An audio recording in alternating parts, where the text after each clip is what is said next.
أعوذ بالله من الشيطان الرجيم بسم الله الرحمن الرحيم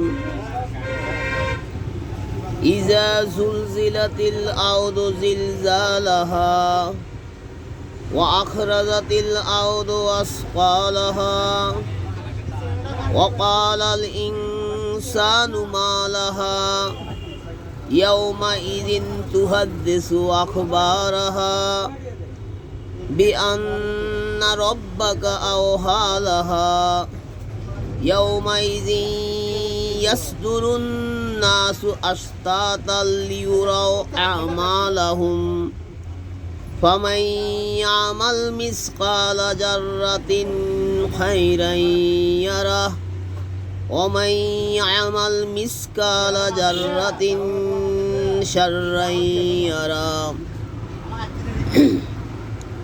যখন প্রচণ্ড কম্পনে জমিন প্রকম্পিত হবে, পৃথিবী তার ভিতরে যাবতীয় বোঝা বাইরে নিক্ষেপ করবে, আর মানুষ বলবে এর কি হলো। সেদিন জমিন তার বৃত্তান্ত বর্ণনা করবে, যেহেতু তোমার রব তাকে নির্দেশ দিয়েছেন। সেদিন মানুষ বের হবে ভিন্ন ভিন্ন দলে, যাতে তাদেরকে তাদের কৃতকর্ম দেখানো যায়। অতএব কেউ অনুপরিমাণ ভালো কাজ করলে তা সে দেখতে পাবে, আর কেউ অনুপরিমাণ খারাপ কাজ করলে তাও সে দেখতে পাবে।